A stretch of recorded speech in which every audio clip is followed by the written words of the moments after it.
Bonjour les Casimirennes. Bonjour les Casimirois. J'espère que vous allez tous bien. Et aujourd'hui, on va vous parler d'un sujet qui est assez sérieux, mais qui est hyper important. On va parler de l'assurance en camping-car. Alors, cette vidéo va être destinée forcément aux nouveaux acquéreurs d'un camping-car qui ne connaissent pas, mais ça va aussi pouvoir servir à ceux qui sont déjà assurés et peut-être qui vont s'apercevoir en regardant cette vidéo que l'assurance qu'ils ont pour leur camping-car, c'est pas ce qui correspond à leurs besoins. Alors souvent, on s'en aperçoit trop tard. Quand on a le pépin, on se dit « mince, j'avais pas pensé à ça ». Eh bien là, avec cette vidéo, peut-être que du coup, ça va vous permettre de vous apercevoir que avant le pépin, vous allez pouvoir rectifier le tir. Exactement. Alors, bien évidemment, assurer son camping-car, comme tout véhicule à moteur, c'est une obligation. Alors oui, c'est une obligation, mais ce qui est obligatoire, c'est d'assurer les dommages que vous allez causer aux autres ou à leurs biens. Mais le reste, rien n'est obligatoire. C'est-à-dire que vous assurez vous ou d'assurer votre propre camping-car n'est pas une obligation. Alors bien évidemment, c'est une énorme recommandation quand on connaît le prix de nos camping-cars et puis le prix de notre vie, parce que ça non plus, c'est une assurance qui n'est pas obligatoire. Alors oui, c'est un poste hyper important et qui peut quand même gréver votre budget d'une façon énorme, mais c'est aussi un poste qu'il ne faut pas négliger. Alors, on peut toujours trouver moins cher, ça c'est sûr, on peut négocier les prix, on peut un petit peu faire rechercher des prix moindres, mais attention, pas au détriment de la qualité. Alors oui, on peut gagner un petit peu d'argent en essayant de négocier, mais pas au détriment de ses besoins et des risques que l'on prend. Alors oui, être mal assuré, c'est bon marché, mais cela ne veut pas dire que d'être bien assuré doit coûter cher. Et lorsque le pépin arrive, eh bien là, les regrets peuvent être importants. Énorme. Il est donc important d'être bien assuré.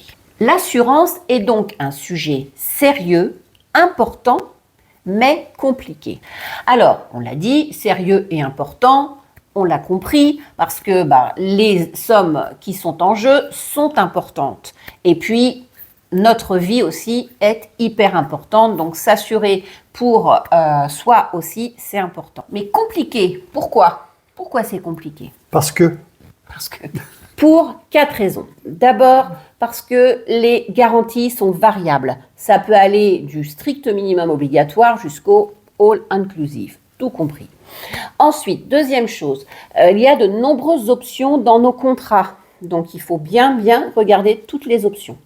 Troisième chose, il y a différents types d'assureurs. Ça va du gros groupe d'assurance à l'association, la mutuelle, le courtier, etc. Donc, il faut se retrouver dans cette jungle d'assureurs. Et puis, dernière chose, quatrième chose, la localisation est diverse. Ça peut être un assureur qui se trouve juste à côté de chez vous au niveau du quartier, à l'assureur que vous allez trouver uniquement en ligne sur Internet. L'important qu'il faut garder dans nos têtes, c'est que vous allez assurer des risques et non votre camping-car. Allez, commençons par le commencement. Voilà, on finira par la fin. La première chose à faire est de lister ses besoins. Nous sommes tous différents. Donc, nous avons tous des besoins différents. Du coup, notre assurance doit répondre à nos besoins et pas celui du voisin. Une assurance qui peut correspondre à mon voisin n'est pas forcément une assurance qui va être la meilleure pour moi. Je m'explique. Par exemple, votre voisin, il a un superbe blouson sur lui, un blouson sport, il en est super content, vous lui avez demandé, vous vous dites peut-être que moi ça pourrait me convenir. Mais faites attention, pour lui c'est peut-être la bonne taille, la bonne couleur, le bon style. Par contre, pour vous, peut-être que ce n'est pas la bonne taille, vous n'aimez pas sa couleur, et puis ça ne vous correspond pas au niveau du style que vous avez l'habitude de porter. Donc, il est important que votre assurance corresponde à vos besoins. Et du coup, on va vous aider. On a fait un petit PDF que vous pourrez télécharger dans la description de la vidéo, qui va vous permettre de lister tous vos besoins à vous, qui correspondent à vous et à votre camping-car, et après, de pouvoir choisir le bon contrat qui vous convient. Alors, voici ce document. Je vais vous expliquer. Donc, on a au tout début le type de camping-car. Alors, vous avez le fourgon aménagé, le van, le profilé, la capucine ou l'intégrale. Donc, évidemment, autant de contrat d'assurance qu'il y a de style de camping-car. Voilà. Pourquoi? Eh bien, regardez par rapport au risque à couvrir. Évidemment, si vous avez un fourgon aménagé ou un van, vous n'aurez pas les mêmes frais de carrosserie, car une carrosserie qui de type automobile sera un peu moins chère que les grands panneaux sur les profilés, les capucines ou les intégraux. Ensuite, ce qui est important aussi, c'est de considérer les vitres que vous avez ou les lanterneaux que vous avez sur votre camping-car. Il faudra bien couvrir le risque brise-glace étendu pour toutes les parties vitrées, si vous avez surtout beaucoup de lanterneaux, et aussi pour les rétroviseurs, pour les intégraux. Ils ont des gros rétroviseurs souvent qui sont en hauteur comme les camions, et ça peut chiffrer très haut si vous avez un sinistre. Le deuxième critère qu'on va regarder, c'est l'âge du camping-car.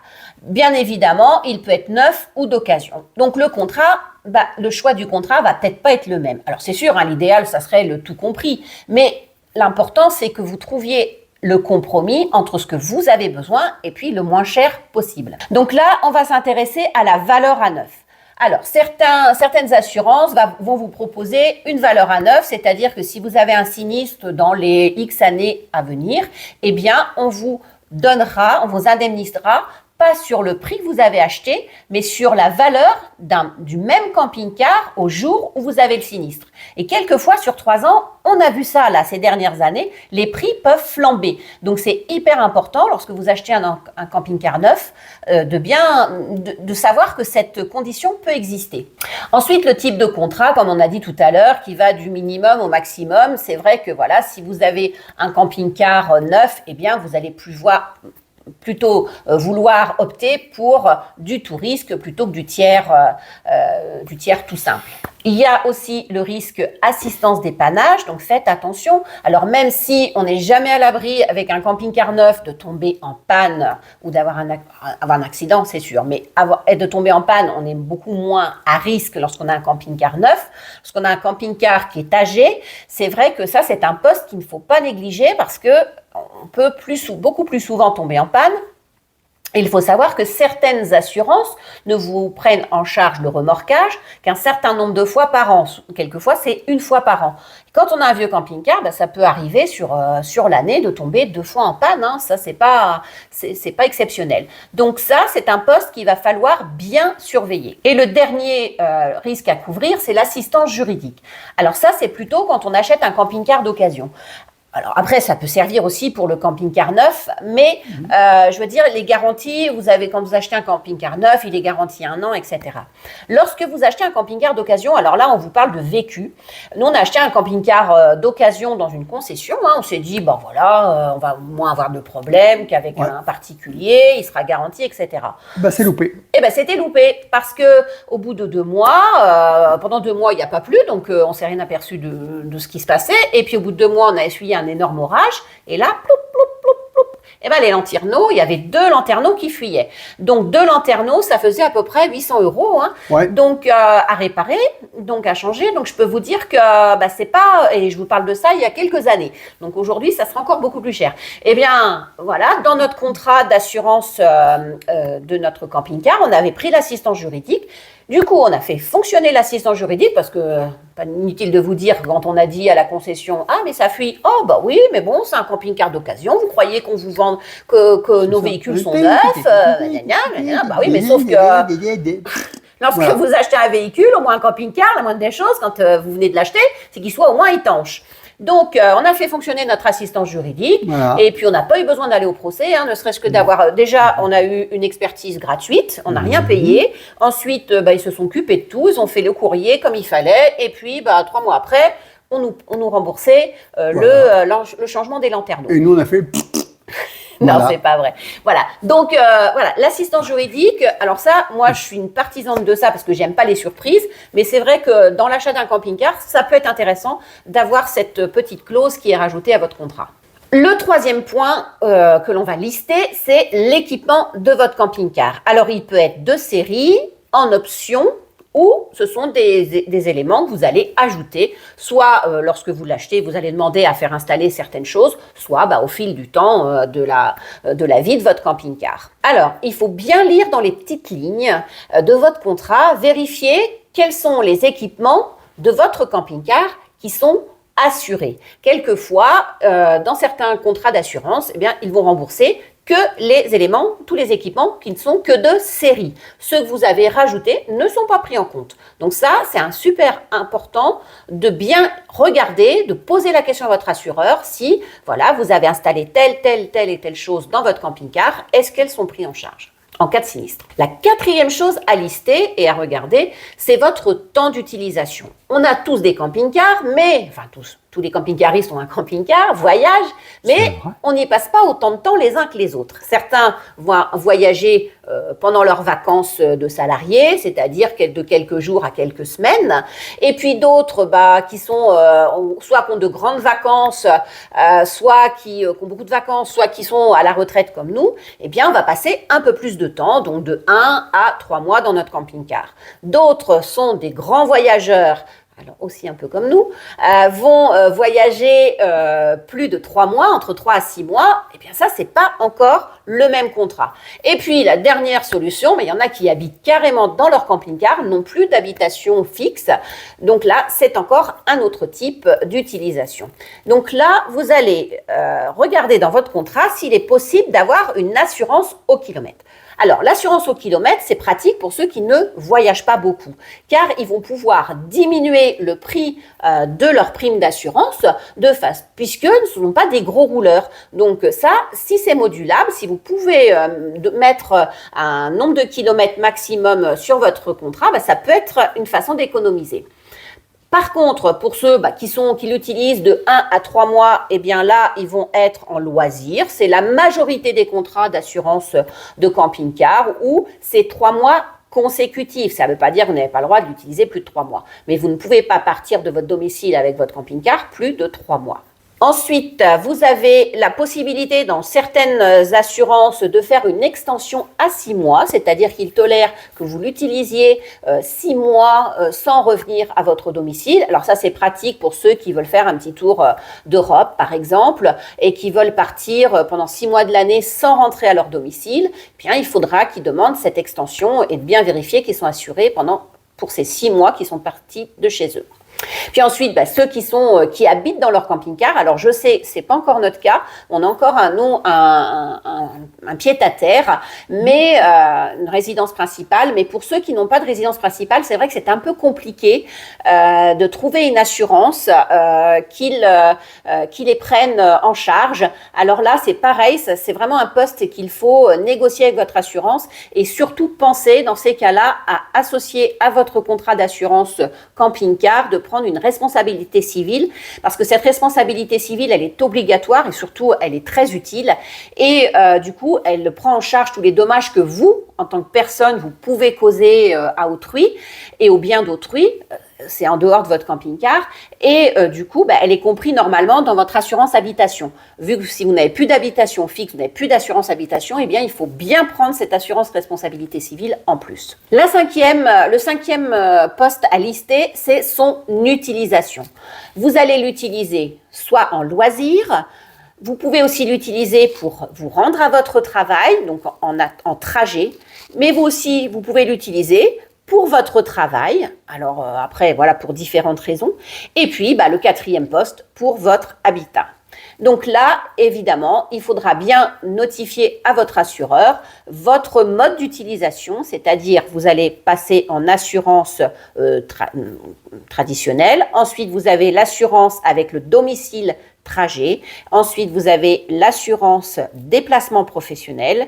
Et puis, pour ceux qui vivent dans leur camping-car, eh bien, peut-être que vous pourrez trouver une assurance avec un remplacement de véhicule en cas de sinistre et d'immobilisation de votre camping-car.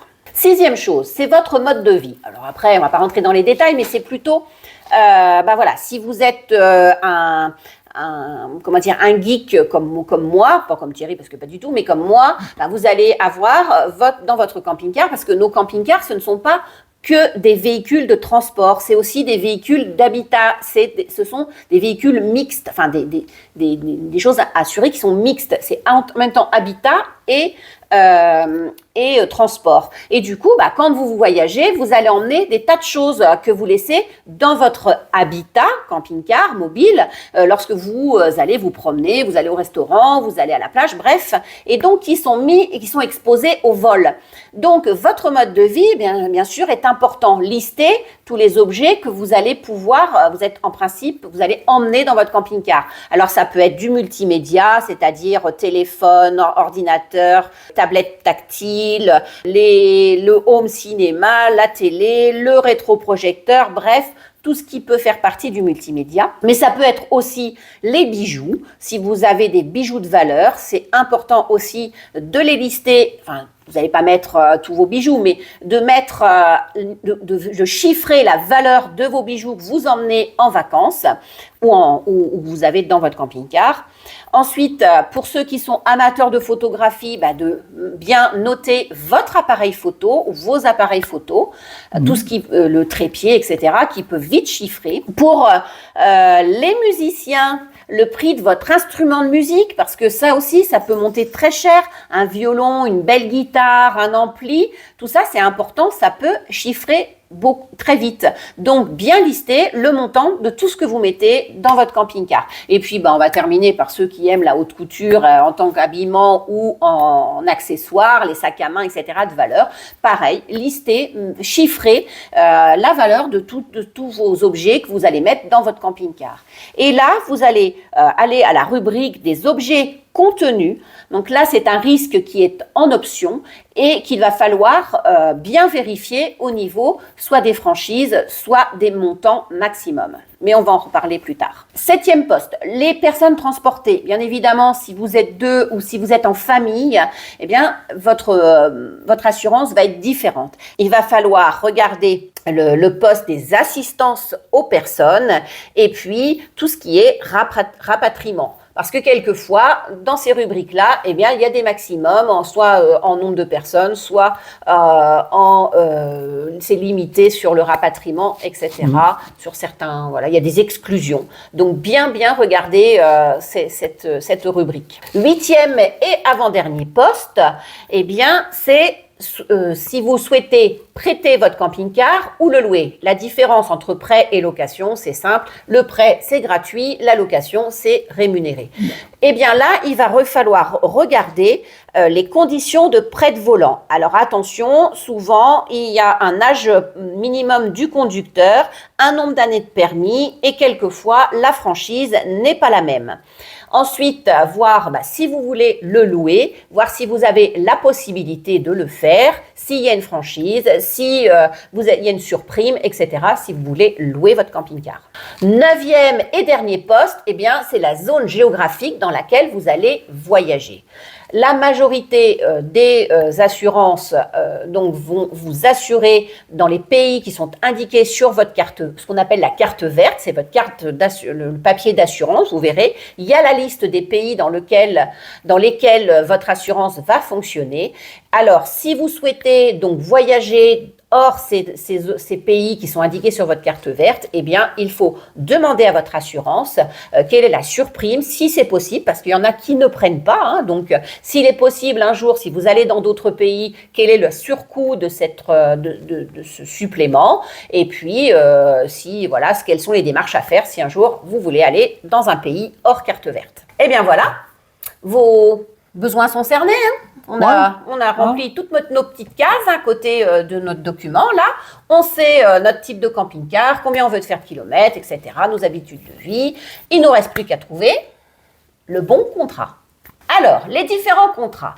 Eh bien, vous avez 3 sortes de contrats. Vous avez le premier, celui qui est obligatoire, qui est à ras des pâquerettes, c'est l'assurance au tiers. Alors, elle va vous assurer uniquement pour les dommages causés aux autres et à leurs biens. Parce que Thierry. Alors, c'est vrai qu'il y a vraiment des choses qui sont aberrantes dans ces assurances. Évidemment, si vous roulez, que vous transportez d'autres personnes, les personnes qui seront transportées dans votre camping-car seront assurées par cette assurance au tiers. Par contre, le conducteur, lui, n'est pas assuré pour les dommages corporels lors d'un sinistre. Alors, ça paraît aberrant parce qu'un camping-car qui roule sans conducteur, c'est impossible. Là, c'est dangereux. Mais voilà, vous n'êtes pas assuré. Donc, bien faire attention lorsqu'on choisit cette assurance de peut-être prendre des petites options à côté qui me paraissent un peu obligatoires. Ensuite, eh bien, il y a le deuxième contrat qui, lui, va être au tiers collision, tiers plus ou tiers étendu. Alors, ça dépend des assurances, chacun a leur terme, mais ça, c'est le contrat intermédiaire. Donc là, vous allez avoir l'assurance obligatoire, donc comme au tiers. Et puis, suivant le type d'assureur, vous allez avoir en plus, si jamais vous êtes en collision avec un tiers connu, donc là, ça pourrait fonctionner, le bris de glace, le vol, l'incendie, et puis quelquefois l'assistance juridique, la protection juridique. Alors, j'ai oublié de dire, oui, c'est vrai que des fois, même dans le premier, au tiers, il y a l'assistance juridique. Et le troisième, c'est le tout risque. Alors, tout risque, ça ne veut pas dire que vous serez remboursé pour tout, mais ça veut dire que c'est la plus complète des 3 et qu'ils vont vous couvrir tous les dommages subis par le véhicule, peu importe si vous êtes responsable ou pas, votre tort engagé. Et puis, évidemment, ça restera le plus cher des 3 contrats. Alors, on a listé les 3 types de contrats. Mais comme je vous ai dit, ce n'est pas suffisant. Maintenant, on va vous parler des niveaux de garantie. Alors ça, c'est encore des éléments qui vont faire partie de votre contrat. Et vous allez avoir, on va parler d'abord, le premier niveau de garantie est la franchise. Alors, une franchise, c'est une somme qui va rester à votre charge, même si l'assureur va prendre en charge le sinistre. Alors, elles peuvent être minimum, comme elles peuvent être importantes. Alors ça, c'est sûr que c'est important à regarder. Ensuite, vous allez avoir les exclusions de prise en charge, de garantie. Alors, ça, par exemple, ça peut être pour l'assistance. L'assistance, vous allez avoir, des fois, c'est 100 km. Alors, moi, ça me fait rire parce qu'une fois, tu te rappelles, quand on avait assuré notre premier camping-car, mon assureur me dit, mais oui, vous êtes assuré à partir de 100 km. Et je lui dis, mais c'est pas possible, 100 km. Il me dit, mais attendez, vous faites du camping-car. Lorsque vous partez en camping-car, vous allez plus loin que 100 km. Je lui dis, oui, on va plus loin que 100 km. Mais pour faire 100 km, il faut en faire déjà 1 ou 2. Donc, et rien ne dit qu'on ne va pas tomber en panne au bout de 2 km, à 2 km de la maison. Donc, quand on sait le prix du remorquage d'un camping-car, je peux vous dire que c'est important et ce n'est pas un poste à négliger, le 0 km d'assistance. Non. Rien que pour changer une roue déjà. Ouais. Ensuite, dans les exclusions, alors ça c'est hyper important parce qu'on connaît quelqu'un qui a eu le cas, il y a le risque d'immersion. Alors, l'immersion, ça paraît un peu bizarre, mais par exemple, il y a certaines assurances qui excluent le sinistre. Vous roulez sur la route et puis vous loupez votre route, vous étiez à côté d'un fleuve ou d'une rivière, vous partez de la route, vous tombez dans la rivière ou le fleuve et là votre véhicule n'est pas abîmé mais inondé, eh bien il y a certaines assurances qui excluent ce risque d'immersion. Alors nous, on connaît quelqu'un, lui, qui a pris le passage du Gois. C'est un passage donc qui est où il y a pas de, qu'on peut prendre lorsque la marée est basse pour rejoindre l'île de Noirmoutier. Et donc elle est partie, le feu était vert, tout allait bien, elle a commencé à s'engager. Alors ça doit faire une dizaine de kilomètres, je crois, ce passage. Et puis à 5 kilomètres, pouf, son véhicule s'est arrêté, plus rien. Impossible de redémarrer. Et puis, elle n'a pas eu d'autre choix Elle a essayé, démarrer. Elle n'a pas eu d'autre choix que de quitter son véhicule et de faire le reste à pied, sinon elle se noyait. Et elle a vu son véhicule s'immerger et puis voilà, disparaître. Alors ils l'ont retrouvé à la marée d'après, sauf que là ils ont fait remorquer le véhicule et je peux vous dire que l'assurance lui a répondu non, vous n'êtes pas assuré pour le risque immersion. Donc regardez bien vos contrats d'assurance parce que il y en a qui excluent ce risque et moi je trouve que c'est... Alors le bois, on n'est pas tous obligés de le prendre, mais personne n'est à l'abri de quitter la route et d'aller dans un fleuve et de... Surtout en ce moment avec les intempéries. En plus avec les intempéries, voilà. Les intempéries. Alors, je ne peux donc que vous conseiller, alors je sais que c'est rébarbatif, c'est pénible, mais de bien lire votre contrat et les petites lignes, et puis même de poser la question à votre assureur qui vous montre sur le contrat où c'est écrit les exclusions et que vous en discutiez avec lui. La troisième chose, c'est les plafond de garantie. Alors, la franchise, c'est la somme qui va rester à votre charge. Le plafond de garantie, c'est la somme maximum que l'assureur vous donnera pour régler un sinistre. Alors, c'est ce que je disais tout à l'heure. Par exemple, pour les objets contenus dans votre véhicule, c'est là où l'intérêt est de faire ce petit chiffrage. C'est que, évidemment, le plafond, il faut bien regarder si ça correspond à vos besoins et éventuellement le faire augmenter même ou diminuer si vous n'avez pas beaucoup d'objets ou de choses qui coûtent cher sur votre camping-car, et de faire baisser ces plafonds. Et le quatrième niveau de garantie, ça va être la zone géographique dans laquelle vous êtes assuré. Donc, comme on disait tout à l'heure, soit carte verte, soit hors carte verte. Et puis aussi, la durée consécutive d'utilisation de votre camping-car. C'est là que ça va se jouer dans les niveaux de garantie. Donc, on a vu le contrat, le type de contrat. On a vu les niveaux de garantie. Maintenant, on va voir la troisième chose, c'est les options. Alors, les options, c'est une extension possible de garantie que vous allez pouvoir avoir dans votre contrat. Donc, c'est là qu'intervient la garantie des objets contenus dans votre camping-car. C'est une option à votre contrat que vous allez pouvoir demander. Il est important, comme on en dit tout à l'heure, de chiffrer ce montant pour pouvoir vérifier les franchises et les plafonds qui vont s'appliquer à cette option. Alors, attention, les animaux ne sont pas considérés comme des objets contenus dans le véhicule. Alors, soit, ça paraît évident, on a tous, nos animaux, c'est des êtres vivants qu'on aime, qu'on adore, donc bien sûr, on ne les considère pas comme des objets.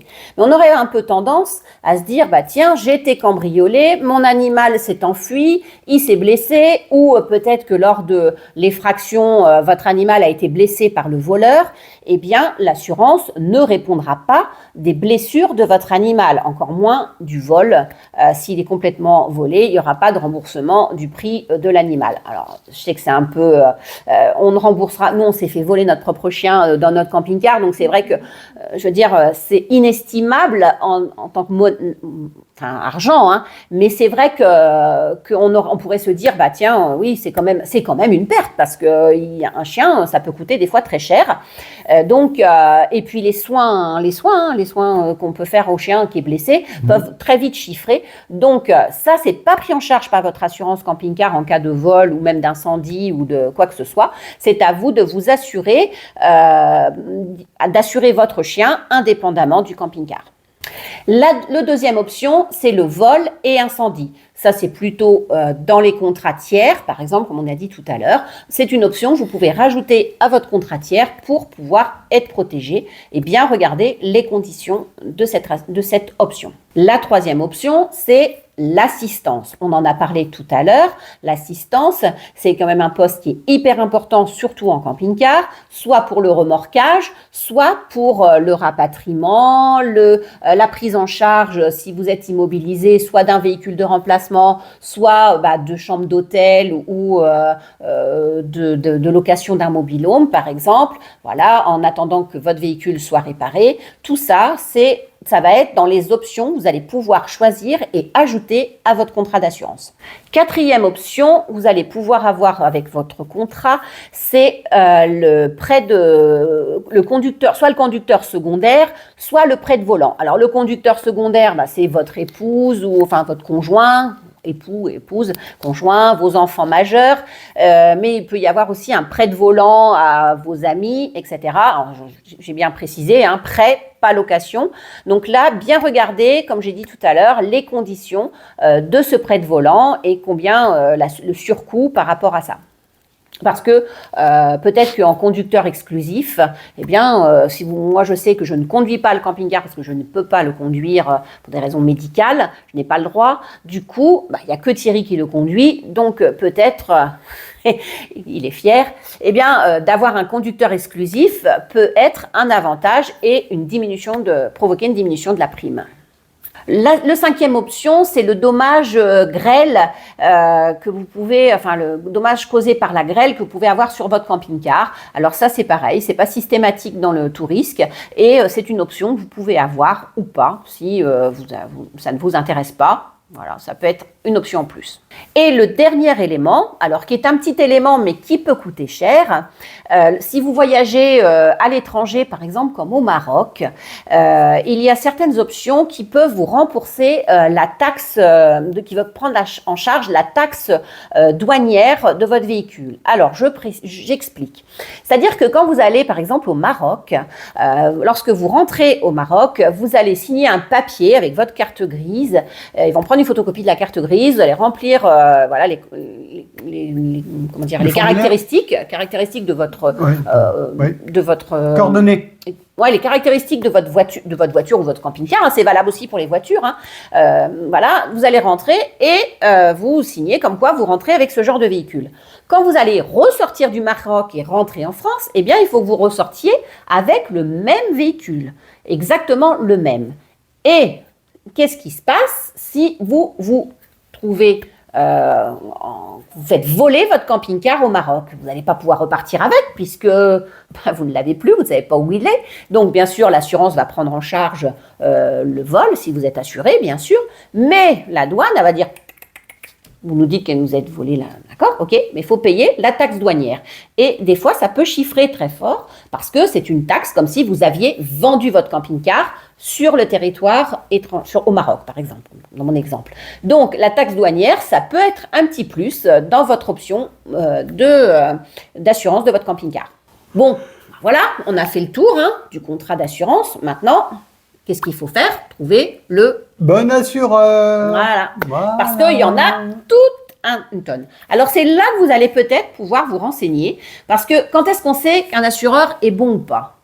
Le jour où il correspond à ce qu'on lui demande quand on a un problème. Voilà, quand on a un sinistre. Et c'est là qu'on s'aperçoit si on est bien assuré ou mal assuré, si c'est un bon assureur. Alors, les mauvais assureurs, il n'y en a pas beaucoup quand même, mais c'est plus, moi je pense plutôt, c'est pas tellement dans l'assurance, c'est plus dans son contrat, comme je disais tout à l'heure, on pense être bien assuré, puis on s'aperçoit que non. Donc, c'est là où le bon assureur, lui, il va rentrer en jeu. Parce que le bon assureur, si vous lui dites, moi, je veux être assuré pour ça, j'ai tant de chiffres, j'ai chiffré mon contenu dans mon véhicule des objets contenus, je veux ça, je fais ça, je veux ça. Parce que ça, il sait pas. Il connaît pas vos habitudes de vie, il connaît pas dans quel pays vous allez voyager, comment vous voyagez, si vous voyagez longtemps ou pas longtemps. Ça, il le sait pas et c'est vous qui devez lui fournir ces éléments. Donc là, le bon assureur va rentrer en compte, c'est que le bon assureur va vous conseiller par rapport aux choses aux informations que vous allez lui donner. Donc, on va donc rechercher le bon assureur. Alors, le bon assureur, il y a différents types d'assurances. Il y a les gros assureurs, comme on disait tout à l'heure. Il y a les mutuelles, il y a les courtiers, il y a les associations. Donc, tout ça, c'est un petit peu un package, et vous allez pouvoir choisir peut-être par rapport à vos ressentis. Peut-être que vous allez préférer un courtier parce que vous allez pouvoir peut-être plus discuter au niveau du prix, etc. Donc ça, c'est à chacun. Sachez que, alors, dans les gros groupes d'assurance, l'important, c'est qu'il faut que ce soit, par contre, un assureur qui connaisse le monde du camping-car parce qu'on n'assure pas un camping-car comme une voiture. C'est totalement différent, comme je disais tout à l'heure. C'est un véhicule, un camping-car, mais c'est aussi un habitat. Donc, il y a des risques en plus à assurer. Et donc, il est important que votre assureur connaisse le monde du camping-car et assure vraiment les camping-cars. Alors, vous allez avoir les gros groupes et les courtiers comme AMV, FGP Assurance, Quattro Assurance, qui sont des assurances qui connaissent, des gros groupes qui connaissent les camping-cars.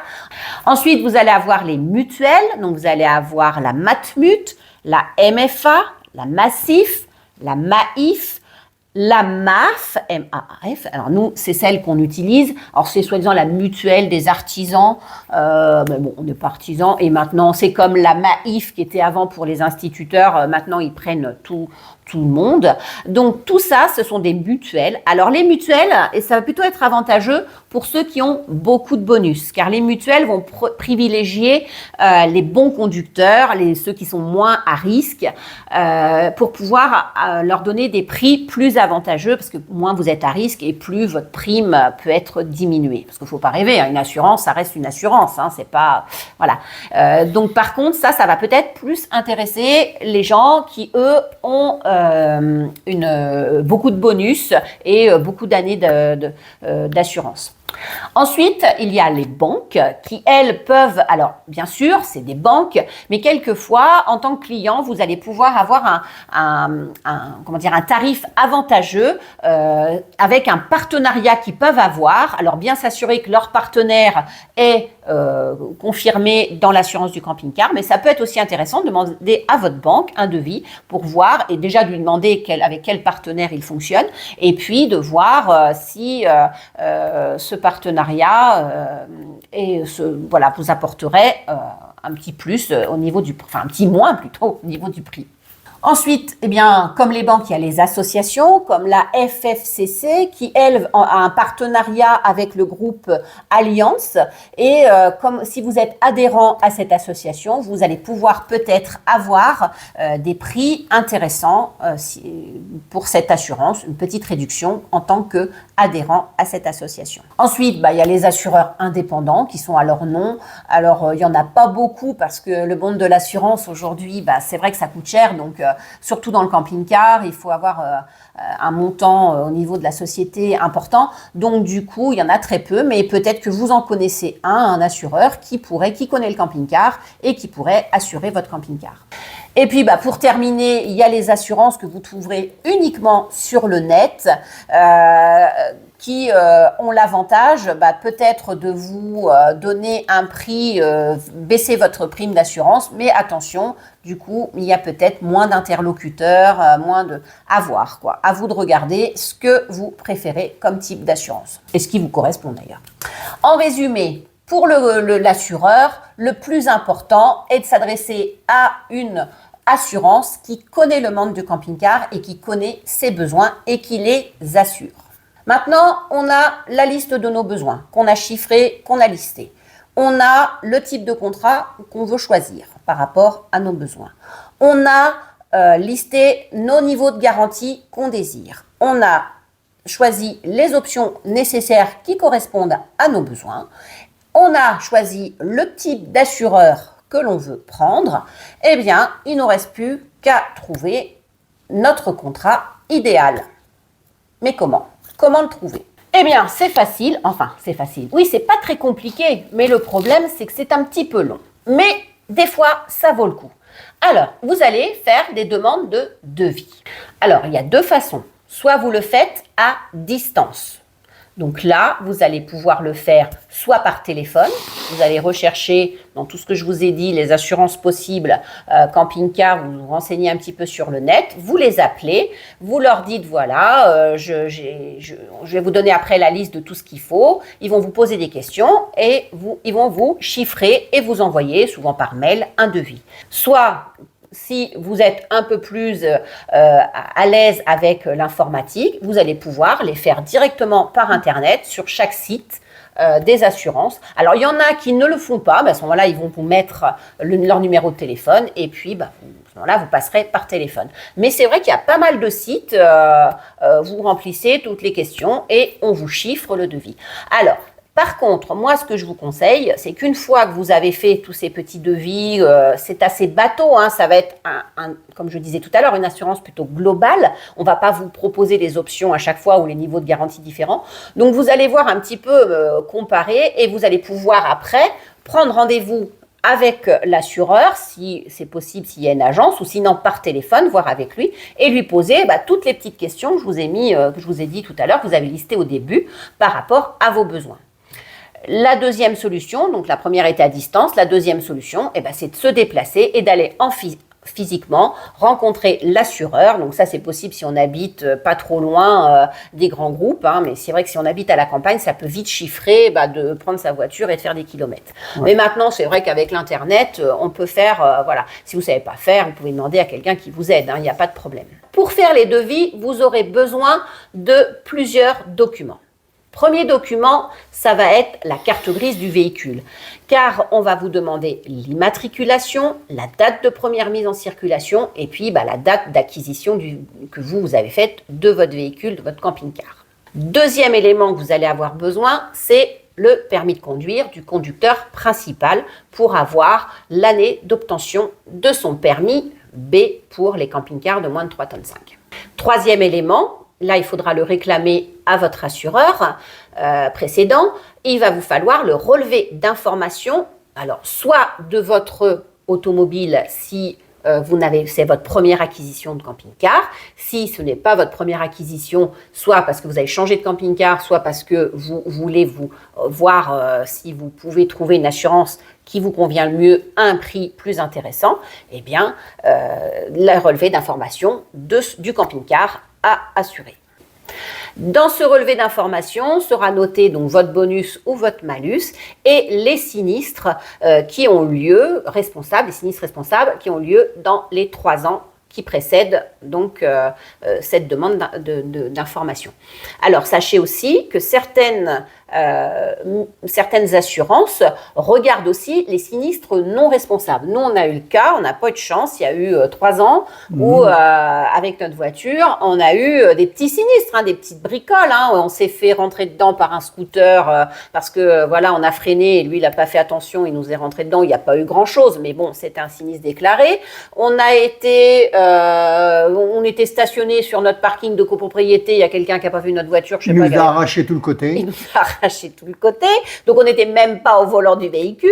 Et puis le troisième, je ne sais plus ce que c'était, un bris de glace, je crois, un truc comme ça. Et donc aucun sinistre responsable, mais sauf que quand on est arrivé avec notre relevé d'information, ils ont un petit peu tiqué, parce qu'ils ont dit oui, mais bon, vous êtes un peu à risque, machin. Donc il a fallu qu'on explique, parce que c'est pas détaillé, c'est marqué 3 sinistres non responsables, mais du coup il a fallu qu'on détaille, qu'on explique, qu'on motive, et puis du coup ils nous ont pris quand même. Mais sachez que c'est pas parce que vous avez eu que des sinistres non responsables que ça peut pas être un obstacle à l'assurance.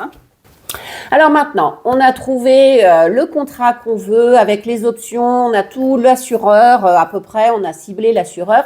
On va parler du prix maintenant parce que ça c'est le nerf de la guerre. Bien sûr, si on pouvait, on s'assurerait tous full inclusive, tous les sinistres possibles qui sont pris en charge. Mais le problème, c'est le prix. Plus vous allez demander de prendre en charge des choses, plus vous allez payer cher, ce qui est logique. Donc ce qu'il faut trouver, c'est le juste équilibre entre ce qu'on veut assurer et puis ce qu'on peut dans notre budget. Donc c'est ça qui va faire la balance. Alors il y a plusieurs éléments qui, indépendamment de tout ce qu'on vient de dire, peut aussi influencer sur le prix. Là, on va parler d'éléments extérieurs au contrat, c'est le profil du conducteur. Alors dans le profil du conducteur, vous allez avoir tout d'abord son âge, parce qu'on estime que plus vous êtes jeune, plus vous êtes à risque. Pareil pour le sexe. Alors, c'est-à-dire que si vous êtes une femme, l'assurance estime que vous êtes moins à risque qu'un homme. Pourquoi ? Parce que les assureurs, ils établissent leur prix un peu avec des statistiques. C'est comme ça, c'est toutes les assurances qui fonctionnent comme ça. Ils ont des statistiques et ils font des bonus ou des malus par rapport à votre âge, donc à votre sexe. Et puis après, ils vont aussi regarder le nombre d'années de permis de conduire. Donc ça aussi, parce qu'ils estiment que plus vous avez d'années de permis de conduire, moins vous êtes à risque. Ils vont regarder aussi, alors là, c'est pas une statistique, c'est plutôt une attitude de bonne conduite. Si vous avez du bonus ou du malus. Alors, si vous avez du bonus, bien évidemment, par exemple à 50%, là, c'est évident que c'est hyper intéressant. Par contre, si vous avez du malus, là, ça peut chiffrer beaucoup plus fort votre prime d'assurance. Ce qui peut aussi influencer par rapport au profil du conducteur, c'est le lieu de stationnement du véhicule. Alors ça, c'est pareil. Vous savez qu'on est toujours dans les statistiques. Certaines zones géographiques sont plus à risque au vol et à l'incendie, détérioration, etc. Du coup, malheureusement, si vous êtes dans une de ces zones où il y a un peu plus de délinquance que d'autres, vous allez avoir une petite majoration de votre prime par rapport à ça. Et ça, franchement, à part de déménager, on ne peut pas trop influencer là-dessus. La dernière chose qui concerne le profil du conducteur, ça va être si vous avez fait l'objet d'une suspension de permis de conduire ou d'une annulation, ce qui est encore plus grave, pour conduite en état d'ivresse ou sous l'emprise de stupéfiants. Là, forcément, je peux vous dire que votre prime va être grandement augmentée. La deuxième chose qui peut influencer, c'est votre type de camping-car. Donc, ce qu'on a regardé tout à l'heure, s'il était neuf ou d'occasion, si vous voulez, s'il a une valeur à neuf, voilà, tout ce qui peut influencer donc par rapport au type du camping-car, son année de circulation. Mais ça, c'est dans le contrat et ça peut aussi augmenter ou diminuer votre prime d'assurance. Et puis la troisième chose, c'est comme on l'a dit tout à l'heure, c'est l'utilisation que vous allez en faire. Bien évidemment, si vous prenez une assurance au kilomètre, vous paierez beaucoup moins cher que si vous prenez avec kilomètre illimité, si vous allez dans des endroits hors carte verte, etc. Tout ça, ça va influencer le prix de votre assurance. Alors, par rapport à tout ça, ce qu'il faut retenir aussi, c'est que dans la majorité des contrats d'assurance, pour pouvoir assurer un camping-car, il faut avoir 25 ans et plus de 3 ans de permis de conduire. Alors après, ce qui peut aussi faire augmenter ou diminuer votre prime d'assurance, ce sont les frais annexes ou de dossier, comme ils appellent, c'est-à-dire que la première année, alors ça c'est souvent les mutuelles, mais même il y a quelques assureurs qui le font, lorsque pour la première année, on vous fait payer un droit d'entrée pour pouvoir être assuré chez eux. Et ça par contre, ça peut se négocier en disant, écoutez, voilà, je vous amène mon camping-car, machin, vous pouvez négocier ces frais de dossier ou frais d'entrée, des fois c'est pas possible. Mais donc ça peut augmenter la première année votre prime d'assurance. Mais à voir si c'est vraiment l'assurance qui vous convient le mieux, après c'est que la première année, donc si vous restez 4-5 ans, c'est étalé sur 4 ans, quoi. Autre chose, ce sont les avantages bon conducteur. Alors ça aussi, ça peut être à prendre en compte. Certains assureurs, à chaque année que vous restez de fidélité, on va dire, et sans accident, certaines assurances, par exemple, vous êtes à 50% de bonus depuis plus de 3 ans, par exemple. Nous, je sais que notre assurance, au bout de 3 ans sans accident, sans sinistre responsable, vous avez droit à un sinistre sans malus, par exemple. Ou alors, vous pouvez avoir 10% ou 5% de plus, parce que normalement, le bonus est plafonné à 50%, mais vous pouvez avoir des petites remises en plus par rapport à ça. Il y a même une assurance qui fait, une fois que vous avez fait 3 ans à 50% sans sinistre responsable, va vous offrir le bonus, le 50% à vie. Attention, il ne faut pas changer d'assurance. Donc, du coup, ça fidélise aussi le client, hein. Et puis, comme on a parlé tout à l'heure, ce qui peut aussi influencer le prix, c'est la communication que vous allez pouvoir avoir avec votre assureur. C'est-à-dire que c'est sûr que si vous prenez une assurance sur Internet qui n'a pas de locaux réels ou dans lesquels vous pouvez vous rendre, c'est sûr qu'ils ont moins de charges. Donc là, la prime peut être diminuée. Maintenant, à vous de voir, c'est quand même important quelquefois de pouvoir avoir quelqu'un en présentiel. Pour certaines personnes, je pense, et puis aussi demander si lorsqu'il y a un sinistre à régler, si vous avez une personne qui est dédiée ou pas, ou si tout le monde s'occupe du dossier. Tout ça, ça peut être des petits éléments donc qui peuvent vous faire payer moins cher, mais qui ont aussi de l'autre côté un désavantage. Donc ça, c'est aussi à prendre en compte. Et bien voilà, avec tous ces conseils, il ne vous reste plus qu'à choisir l'assurance, votre assurance idéale pour vous. Et ce n'est pas ce qui est le plus facile, parce que comme je disais tout à l'heure, va falloir faire un petit peu la balance entre ce qui est moins cher, mais ce qui est plus important.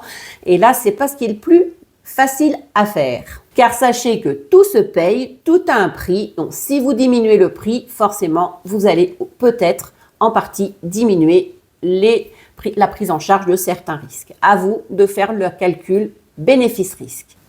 Et bien voilà, la phrase du jour pour conclure ce sujet, c'est de dire que, attention, choisir, c'est renoncer. Et oui, réfléchissez bien à cette petite phrase. Voilà. Bah écoutez, j'ai plus qu'à vous dire la semaine prochaine. Je pense que ça sera peut-être une petite visite de Palma de Majorque avec des petites idées de stationnement. Alors c'est vrai que c'est une destination un peu loin, mais ça peut être sympa, prendre le ferry puis d'aller visiter cette petite île de Palma de Majorque. Alors, sachez qu'aujourd'hui, j'étais sage. Enfin, tous les deux, on était sages, hein, vous avez vu, on n'a rien dit. C'est parce qu'on a écouté, parce que moi, ça me rassure d'écouter Katou, car je sais qu'avec elle, je suis bien couvert. Et sachez aussi que Palma de Majorque, c'est magique, parce que c'est là-bas qu'on a fait notre voyage de noces. Yeah. Ça fait 43 ans. Ouais. Regardez un peu. Ça conserve. Voilà, vous voyez. Allez, n'oubliez pas le petit pouce pour nous remercier et puis vous nous montrer que nos vidéos sont intéressantes, de vous abonner si c'est toujours pas fait et d'activer la petite cloche pour être informé de notre prochaine vidéo. Bye bye les Casimirennes. Bye bye les Casimirois.